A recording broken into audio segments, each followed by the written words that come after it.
সকালবেলা এখানে বাংলাদেশের লোকাল ট্রেনে চাওয়ার অভিজ্ঞতা হলো, তারপর চাপলাম লোকাল বাসে এবং এলাম পুঠিয়া। তো এবারের যে আমাদের যে বাহন সেটা হলো এখানকার ব্যাটারি চালিত ভ্যান।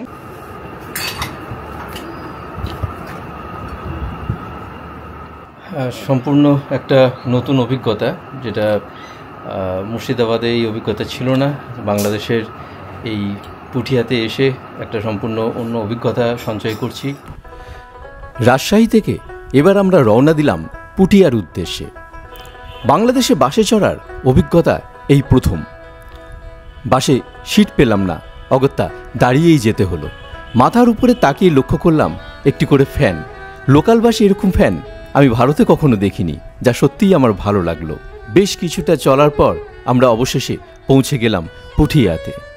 রাজশাহী থেকে আমরা পুঠিয়া চলে এলাম। আসার সময় বাসে প্রচণ্ড ভিড় ছিল, জায়গা পাইনি বলতে গেলে, দাঁড়িয়ে দাঁড়িয়েই এলাম। তো বেশি রাস্তা না, 20 কিলোমিটার রাস্তা। এখন আমরা এখানে একটু ফ্রেশ হয়ে আমরা রওনা দেব যে পুঠিয়া রাজবাড়ি, সেই পুঠিয়া রাজবাড়ির উদ্দেশ্যে, এবং আপনাদের দেখাবো এশিয়ার বৃহত্তম শিব মন্দির। এশিয়ার বৃহত্তম শিব মন্দির ওখানেই আছে, এবং ওখানেই দেখাবো যে এশিয়ার বৃহত্তম শিব মন্দির, সেটা সবটাই আপনাদের তুলে ধরবো। আর দেখা হবে এরপর পুঠিয়া রাজবাড়িতে। সেই রোহনপুর থেকে আনোয়ার সাহেব আমার সঙ্গ ছাড়েননি। রাজশাহী ঘুরে উনি আমাকে নিয়ে এলেন পুঠিয়াতে। পুঠিয়ায় সামনে যে বিশাল আকারের যে সুন্দর মসজিদটি দেখছেন, এই মসজিদটি পুঠিয়ায় অবস্থিত মডেল মসজিদ ও ইসলামী সাংস্কৃতিক কেন্দ্র। বাংলাদেশ সরকারের ধর্ম মন্ত্রণালয়ের অধীন বাংলাদেশ ইসলামিক ফাউন্ডেশনের তত্ত্বাবধানে পরিচালিত ইসলাম ধর্মীয় ইবাদত ও শিক্ষার অনুশীলনের আধুনিক ধর্মীয় প্রতিষ্ঠান নির্মাণের একটি প্রকল্প হল বাংলাদেশ মডেল মসজিদ ও ইসলামী সাংস্কৃতিক কেন্দ্র নির্মাণ প্রকল্প। আনোয়ার সাহেবের সাথে আমি প্রবেশ করলাম এই মডেল মসজিদে। মডেল মসজিদে কিছুটা রেস্ট নিয়ে আমরা রওনা দিলাম পুঠিয়া রাজবাড়ির উদ্দেশ্যে। কিন্তু যাওয়ার আগে ইমাম সাহেব ছাড়লেন না। তিনি তার বাড়িতে ব্যবস্থা করেছিলেন আমাদের খাওয়া দাওয়ার। তাই এখন আমাদের গন্তব্য ইমাম সাহেবের বাড়ি। আচ্ছা, আমরা এখন চললাম পুঠিয়া যে রাজবাড়ি রয়েছে সেখানে। তবে এবারে যাচ্ছি এখানকার মোটর চালিত ভ্যানে যাচ্ছি। সকালবেলা এখানে বাংলাদেশের লোকাল ট্রেনে চাওয়ার অভিজ্ঞতা হলো, তারপর চাপলাম লোকাল বাসে এবং এলাম পুঠিয়া। 40 টাকা মাথা পিছু ভাড়া নিল। প্রায় 40-50 মিনিটের মধ্যেই আমরা চলে এলাম, এবং 20 কিলোমিটার প্রায় রাস্তা। এখানকার যে মডেল মসজিদ সেখানে কিছুক্ষণ রেস্ট নিয়ে আমরা এবার চললাম পুঠিয়া রাজবাড়িতে। তো এবারের যে আমাদের যে বাহন সেটা হলো এখানকার ব্যাটারি চালিত ভ্যান। এই যে এই দাদা আমাদের নিয়ে চলেছেন, ভ্যানে আমরা চলেছি। আমার সাথে আনোয়ার সাহেব রয়েছেন এবং আরেকজন এখানকার স্থানীয় মানুষ আমাদের সাথে রয়েছেন। তো রাস্তাও খুব সুন্দর এই এলাকার। আমরা এবার এই যে মেন রাস্তা, এটা রাজশাহী চলে গেছে একদিকে, আরেকটা রাস্তা কোন দিকে গেছে? একদম নাটোর হয়ে ঢাকা চলে গেছে। এই রাস্তায় আমরা এখানেই নেমে যাব ভ্যান থেকে। মোটর চালিত ভ্যান থেকে নেমে গুটি গুটি পায়ে আমরা একটি পাড়ার মধ্যে প্রবেশ করলাম।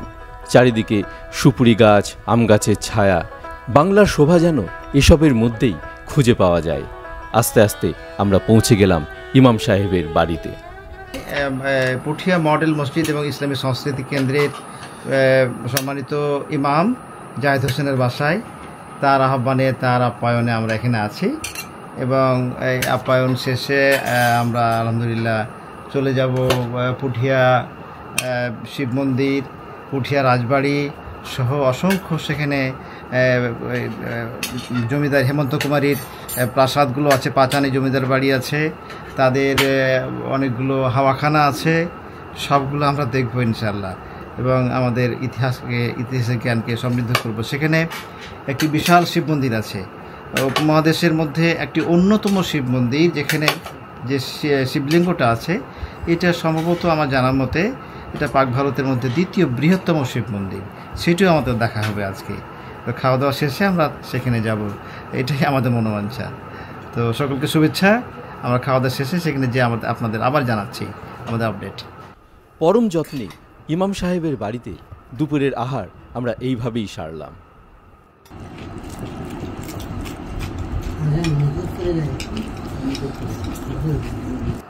সম্পূর্ণ একটা নতুন অভিজ্ঞতা, যেটা মুর্শিদাবাদে এই অভিজ্ঞতা ছিল না। বাংলাদেশের এই পুঠিয়াতে এসে একটা সম্পূর্ণ অন্য অভিজ্ঞতা সঞ্চয় করছি। আর ভালো লাগছে, আনোয়ার সাহেব আমার সাথে আছেন এবং সব জায়গায় এত সুন্দরভাবে ঘোরাচ্ছেন। তো আপাতত আমরা একটু খাওয়া দাওয়া করছি। আপনারা শুনলেন আমরা কোথায় এসেছি, খাওয়া দাওয়া কোথায় করছি। এরপর দেখা হবে পুঠিয়া রাজবাড়িতে। ইমাম সাহেবের বাড়িতে খাওয়া দাওয়া সেরে এবার আমিও আনোয়ার সাহেব তাদের সাথে রওনা দিলাম পুঠিয়া রাজবাড়ির যে হাওয়াখানা, সেই হাওয়াখানার উদ্দেশ্যে। যাই হোক বন্ধুরা, পরবর্তী পর্বে বিস্তারিত দেখাবো সেই হাওয়াখানার সুদৃশ্য চিত্র। আপাতত এখানেই রাখছি, দেখা হবে পরবর্তী পর্বে। সবাই ভালো থাকুন, সুস্থ থাকুন।